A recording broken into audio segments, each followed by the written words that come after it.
Queridos amigos, el vídeo que voy a filmar hoy es un vídeo complementario al vídeo número 27 que hablaba de la sabiduría dionisíaca. Hoy voy a hablar para completar el vídeo del número 27. Me alegra que algunos lo hayan solicitado porque el número 27 no estaba del todo claro y porque la idea o la sabiduría dionisíaca, el tema de la sabiduría dionisíaca, es un tema muy importante en el pensamiento y en la vida de Nietzsche. En realidad era el mundo que él deseaba, el mundo que él anhelaba. Era el ideal que él tenía de vida para los seres humanos. Por eso también es tan difícil de precisarlo. Nietzsche habló directamente de él en muchas ocasiones y de forma indirecta en todas sus obras. Utiliza la palabra dionisíaco como adjetivo en muchísimas ocasiones. Así puede hablar de elemento dionisíaco, de sabiduría dionisíaca, de mundo dionisíaco, de visión dionisíaca de la vida. Puede hablar también de locura dionisíaca, de pasión dionisíaca. Lo utilizaba con mucha frecuencia. ¿Y qué es lo dionisíaco? Nosotros, que no estamos en nuestras culturas, que no estamos habituados a hablar de lo dionisíaco y que no se nos ha educado en absoluto en la fuerza, en la energía, en la visión de lo dionisíaco, nos resulta muy difícil entenderlo. Entendemos mucho mejor lo opuesto, que es lo apolíneo, lo de Apolo. Ahí sí que nosotros, en eso sí que tenemos experiencias. Ahí sí que nos movemos con mucha gracia, con mucho desparpajo. Sí, en ese mundo es el que conocemos, es en el que se nos ha educado. Por eso, yo en el vídeo 27 hablé mucho de lo que era el mundo de Apolo en contraposición al mundo de Dionisos. Es decir, Dionisos no era aquello, era todo lo contrario. Dionisos no es la historia. Dionisos no es la información que se nos da, no es la formación que se le da a los jóvenes, no es la educación que se le da a los jóvenes. Dionisos es todo lo contrario. Bien, ¿quién era Dionisos? Porque Nietzsche es el término que utiliza para determinar, para calificar, para designar ese mundo del que él está prendado, ese mundo que él tiene dentro de sí, ese mundo que le bulle en su mente, en su corazón sobre todo, el mundo de los sentimientos, el mundo de las pasiones. Ese mundo a él le bulle. Y llega un momento que encuentra el término para designarlo. ¿Y de dónde lo toma? Lo toma del dios Dionisos, de un dios griego. Sería como si hubiera, que eso hubiera sido interesantísimo, hubiera hecho una novela en la que nos hubiera descrito el dios Dionisos o que el dios Dionisos hubiera venido y hubiese hablado. Pero en muchas ocasiones el mismo Nietzsche habla como si fuera el discípulo del dios Dionisos. Y está orgulloso porque ha tenido como maestro a Dionisos. Bien, él, sin embargo, lo que hizo fue hacer una especie de novela que le llamó así, habló Zaratustra, y tomó al personaje Zaratustra. Pero Zaratustra también es un personaje que quiere ser Dionisos, que tiende a ser Dionisos. ¿Y quién era Dionisos? Dionisos es un dios que llega a Grecia en momentos tardíos.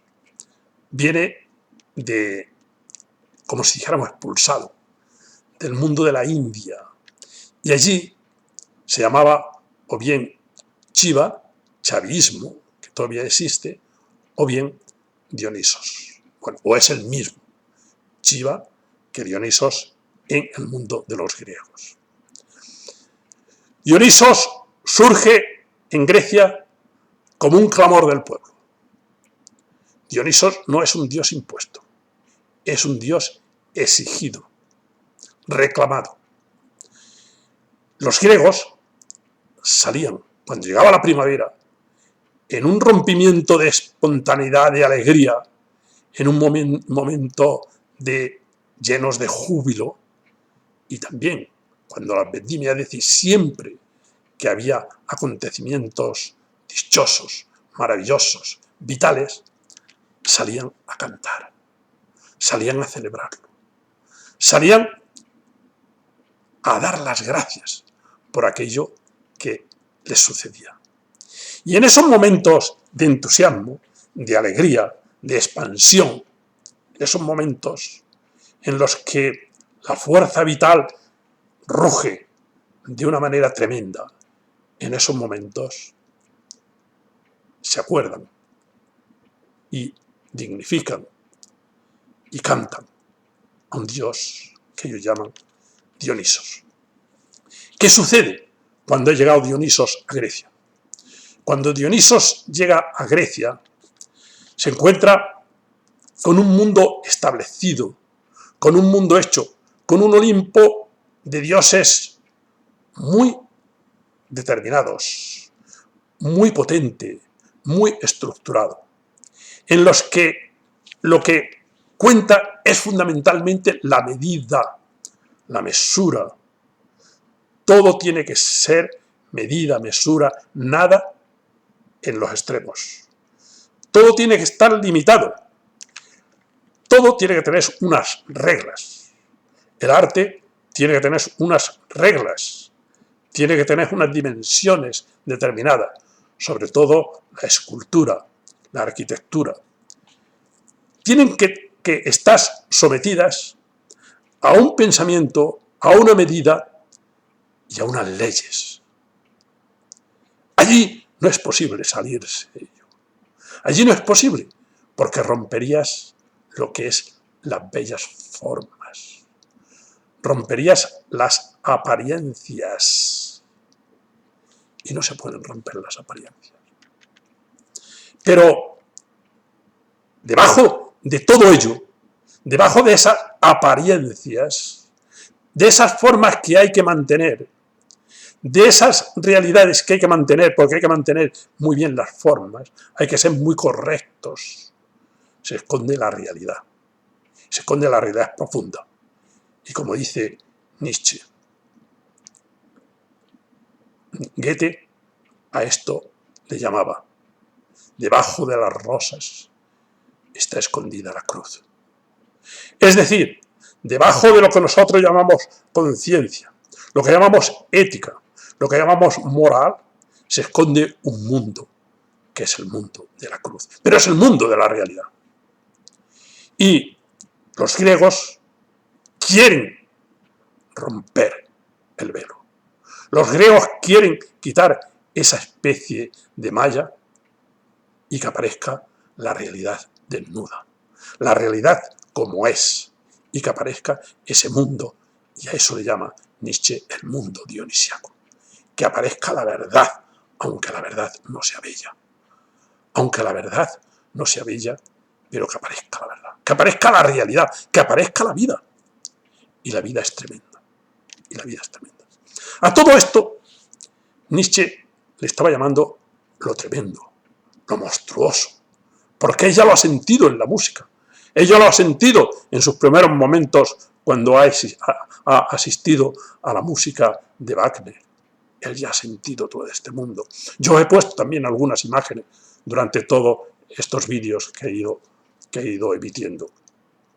Ese mundo del baile, ese mundo del derroche de energía, ese mundo delicioso, esa expansión vital tan fuerte. Bien, a todo esto es a lo que Nietzsche le va a llamar Dionisos. Llega este dios a Grecia y recibe los demás dioses un choque, un fuerte impulso, un fuerte impacto. ¿Y cómo se va abriendo camino? Se va abriendo camino justamente porque el griego de esta época es un griego inteligente, un griego en el que le sobra vitalidad, un griego que baila, que tiene sentimientos, que expande toda la realidad de su ser, que expande la esencia de la esencia. Toda esta energía, toda esta vitalidad, toda esta fuerza es la que representa Dionisos. Pero los griegos, que son gente muy inteligente, y todo ese mundo de dioses que ellos tienen asimilado, piensan que no pueden destruirse. Y lo que intentan entonces es integrarlo. Integrar al dios Dionisos. Integrar a ese dios que ha llegado, que es el dios del rompimiento, el que no tiene límites, el dios de la voluntad fuerte, poderosa, el dios de la energía, el dios de la vida. Entonces, ¿cómo hacen? Es complejo, es complicado para ellos.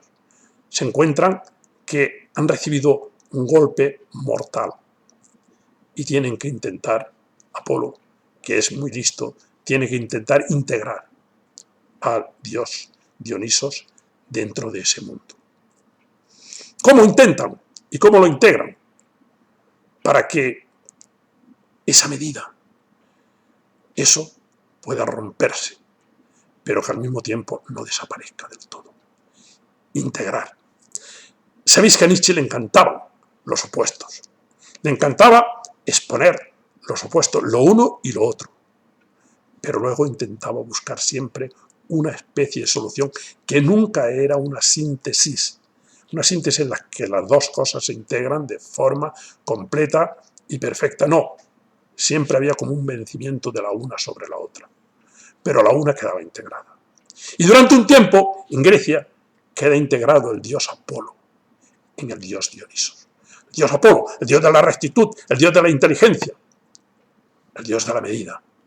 De la medida, tal y como explican o como exponen, o como exponían los griegos el tema, por ejemplo, de Prometeo. El Prometeo ha cometido una desmesura. Prometeo se ha atrevido a quitarle la luz a los dioses. Eso era terrible. Eso era terrible. Pues el dios Dionisos va a romper esos límites. Y el dios Apolo va a intentar integrarlo. Y para Nietzsche, ahí está también la grandeza del pueblo griego, que intenta que ese dios que ha sido expulsado, que ha sido desplazado, llegue a Grecia y se quede en Grecia para siempre. Se quede en Grecia para siempre de una forma no sumisa, no sometido del todo, pero de una forma que también asuma los valores del dios Apolo. Muy bien, que busque la verdad, que busque la realidad, que busque la vida, pero que no se olvide de lo que es esa estructura, esa belleza, esa inteligencia. Y Nietzsche, que de inteligencia le sobraba, porque era un hombre brillantísimo, brillantísimo, con una cultura increíble, con una originalidad extraordinaria, con una potencia mental impresionante, sabe que eso también tiene un valor.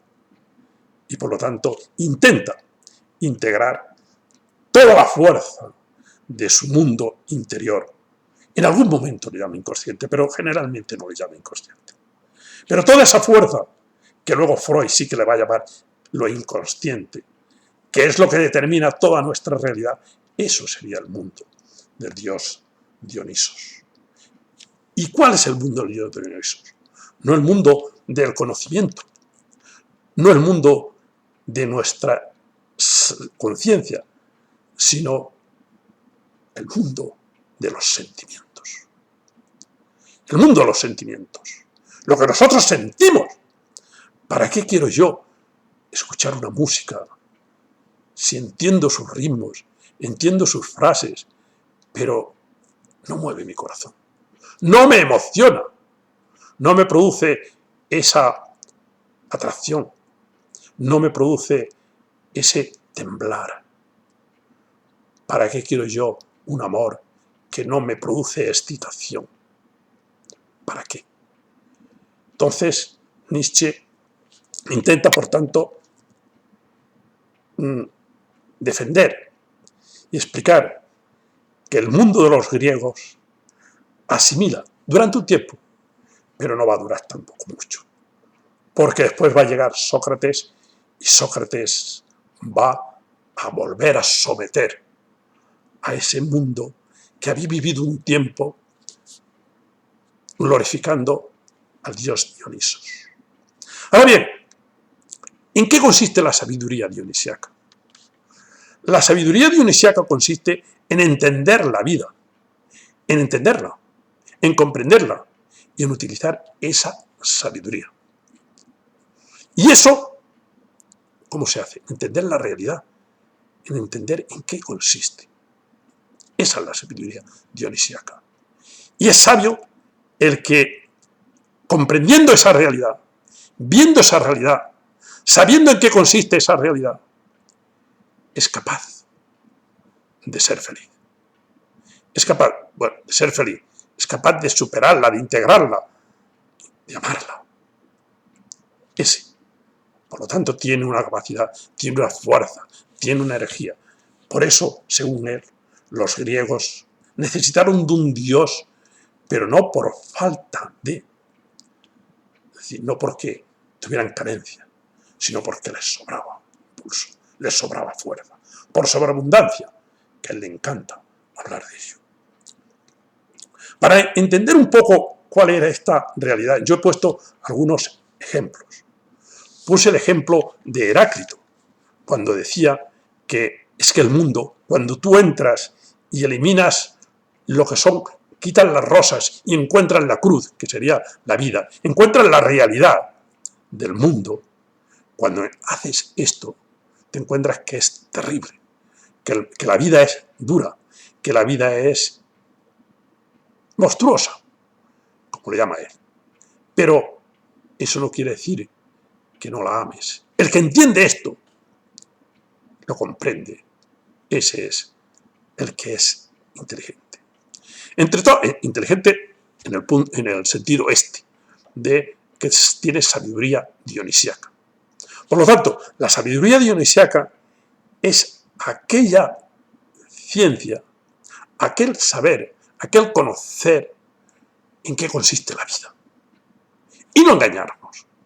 Y no vivir con las bellas apariencias, que es lo que nosotros utilizamos. Y que es lo que se sigue utilizando en nuestra cultura. En nuestra cultura hay que utilizar siempre las bellas formas, las bellas apariencias, para que no suceda, para que no venga, para que no veamos lo que es la realidad cruda, lo que es la realidad de la vida. Os voy a leer dos textos que explican un poco lo que es la realidad de la vida y veréis que Nietzsche es capaz de enfrentarse a ellas. No estoy de acuerdo con muchas de las cosas que dice Nietzsche en estos textos, ni mucho menos. Son textos suyos, ya los discutiremos cuando le haga una crítica a Nietzsche. Son textos suyos, pero es lo que él explicaba, es lo que él decía, es lo que él pensaba. Son textos que tienen una fuerza como casi todos los textos de Nietzsche.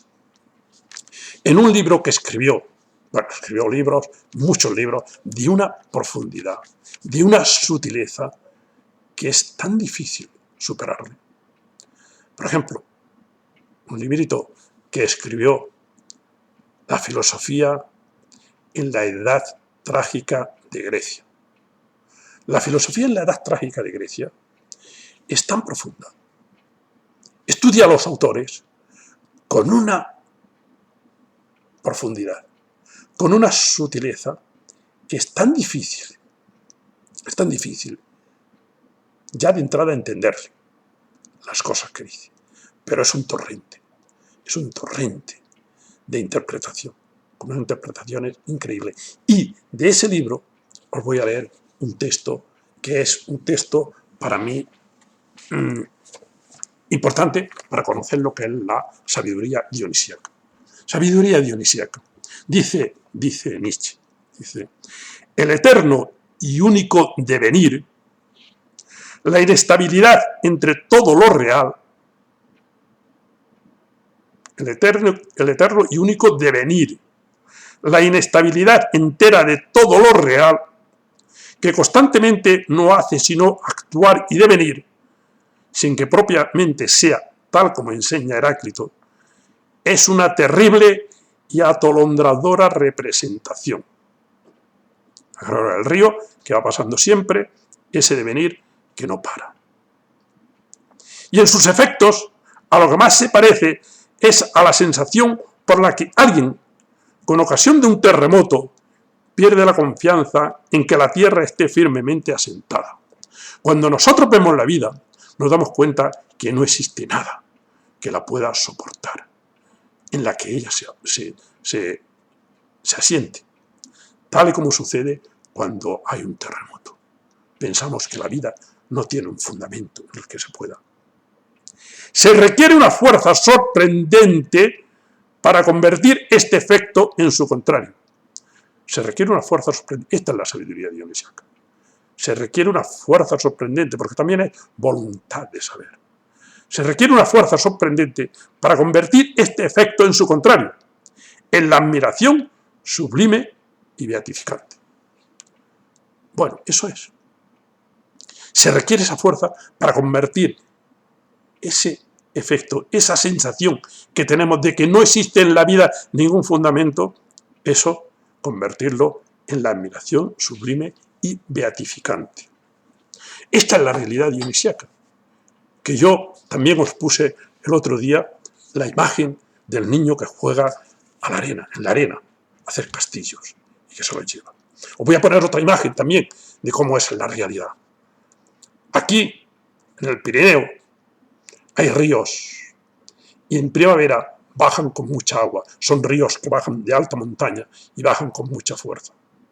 Entonces se hacen una especie de excursiones, se suben en unas barcas de madera, de goma muy grandes, y se suben 6 o 7 personas y bajan por el río. Cuando se baja por el río, hay momentos en los que hay cascadas, hay momentos en los que hay golpes a un lado y al otro, y hay momentos en los que va la barca tranquila, pacífica. Bien, parecido también a una montaña rusa. Todos tenemos que bajar por ese río. Todos tenemos que bajar por la barca. Todos nos tenemos que montar en la montaña rusa. Y todos vemos el peligro. Y todos vemos cómo se acerca ese precipicio del río en el agua. Pero hay personas que se asustan, y lloran, y gritan, y se espantan. Y otros que dicen, más, mejor, otra vez, ¡ay, qué bien! Y se ríen, y gritan, como el niño o como los dos niños que están jugando en la arena. Son imágenes que expresan esa sabiduría. Es sabio el que integra, el que sabe entender la vida, el que la lleva, el que la integra. Hay otro texto, para que veáis que es un texto duro, pero que Nietzsche es capaz de acercarse a ese abismo, se acerca a ese abismo y que quizá ahora en nuestros días, hoy es día 3 de abril del 2020, en el cual estamos asustados por el coronavirus y se dicen cosas muy increíbles.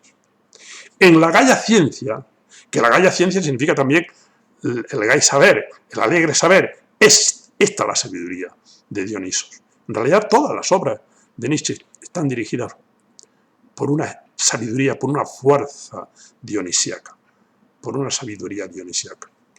Y aquí, en este libro, La Gaia Ciencia, en la primera parte, en el número 26, dice lo que significa vivir. Vivir significa, dos puntos, rechazar de continuo algo que quiere morir. Vivir significa rechazar de continuo algo que quiere morir. Ahora, puntos de admiración. Nietzsche utilizaba los puntos de admiración, los interrogantes, muy bien. A veces es difícil entenderlo, porque es también un poco caprichoso. Pero aquí, con puntos de admiración. Vivir significa ser cruel e implacable con todo lo que en nosotros y fuera de nosotros se debilita y envejece. Vivir significa ser cruel e implacable con todo lo que en nosotros y fuera de nosotros se debilita y envejece. ¿Significará vivir no tener compasión de los agonizantes, los desgraciados y los viejos? Esa es otra pregunta. ¿Significará ser asesino incesantemente? Pero aquí viene el otro Nietzsche. Él lo pregunta. No lo ha afirmado en absoluto, pero él se acerca al precipicio de la realidad.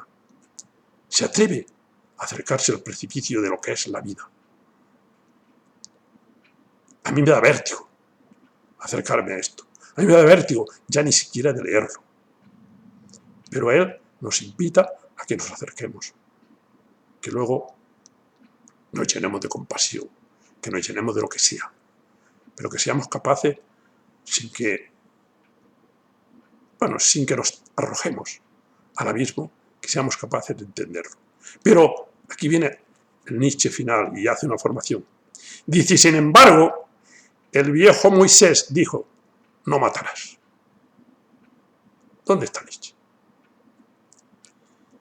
Con el viejo Moisés, no matarás, o haciéndose esas preguntas terribles, porque ha visto lo que es la lucha por la existencia. Bien, en todo caso, el mundo de Dionisos es un mundo alegre, es un mundo bello, es un mundo mágico, es un mundo de ensueño, es un mundo de embriaguez, pero embriaguez de sentimientos, donde los sentimientos son los que nos van a embriagar. Los sentimientos son los que nos van a llevar, los sentimientos, la fuerza. El mundo dionisíaco es un mundo delicioso, es un mundo del baile, que se expresa solo a través de la música, pero de cierta música. Porque la música de Apolo era una música que solo tenía el ritmo. Y el ritmo, fijaros vosotros como dice Nietzsche, el ritmo en zig-zag. Zig-zag, zig-zag, como si fuera un reloj de pared. Ese era el ritmo de la medida, el ritmo de Apolo. Y llega Nietzsche e impone no solamente otro ritmo, que es el ritmo del baile, el ritmo no solamente de caminar, sino de bailar, de cambiar, de mover, de trazar, de combinar. Pero al mismo tiempo, ese mundo de la vida crea lo que él le llama la armonía, bueno, lo que es la armonía, que él cree que no se conocía antes del dios Dionisos. Pero llega el dios Dionisos, es decir, llegan esos griegos que sentían a ese dios Dionisos, porque en realidad los dioses son creaciones de los hombres. Y yo diría incluso que el dios Dionisos, lo dionisíaco, es mucho creación de Nietzsche. Es la imagen idealizada que él tiene de la vida. Si no hubiera existido Nietzsche, del dios Dionisos hablaría muy poca gente. Fue él el que describió, fue el que recuperó todo esto. Pues esos griegos crean lo que es la armonía. En la armonía ya existen muchos instrumentos. ya existen muchos sonidos, ya existe mucha musicalidad. Y eso es la representación y la comunicación de la naturaleza. La naturaleza es la que se expresa porque es voluntad de música y es voluntad de armonía, la misma naturaleza. Por lo tanto, ese es Dionisos, es expresándonos esto. Ahora, para acabar este vídeo, que han sido unas pinceladas de lo que efectivamente significa la sabiduría dionisíaca y el mundo dionisíaco y la realidad dionisíaca, os voy a poner 2 o 3 ejemplos. Uno de ellos es, vamos a hacer una contraposición entre la pintura de Goya, las pinturas negras de Goya y las pinturas elegantes, medidas de Velázquez. Goya está expresando la vida y la está expresando con bellas formas. Es terrible lo que allí expone. ¿Pero es verdad o no es verdad lo que expone? Cuando hay 2 Españas que se están dando con un palo hasta matarse los 2, ¿eso es realidad o no es realidad? Sin embargo, Velázquez es las bellas formas. Aquello es las apariencias, la representación de representación. Pero ¿está allí la realidad viva? Aquí hay 2 ejemplos de lo que sería esa realidad dionisíaca que aparece, aunque sea fea. Y después os voy a poner una imagen más bella y con eso lo voy a dejar. Porque a Nietzsche le encantaba. Para él dionisíaco también era un caballo precioso, corriendo por la montaña o corriendo por un prado. No hay nada más bello que una mujer dionisíaca bailando. Es maravillosa. Pero hubo una persona que yo estoy seguro que Nietzsche la habría calificado de mujer dionisíaca, de baile dionisíaco, y se llamaba Isadora Duncan. Si tenéis ocasión de saber quién era y podéis ver cómo bailaba, veréis que era libertad, que era autonomía, que era espontaneidad, que era realidad, que era desnudez de sentimientos, que era la expansión misma de lo que es la vida. Y que al mismo tiempo era todo pasión, era todo emoción, era todo entusiasmo. Ese es el mundo dionisíaco. Y cuando nosotros entendemos y vivimos toda esa realidad con esa fuerza, con esa energía, con esa vitalidad, entonces estamos haciendo alusión y estamos viviendo los mensajes y sobre todo los acordes y los impulsos y los ritmos de el dios Dionisos. Muchas gracias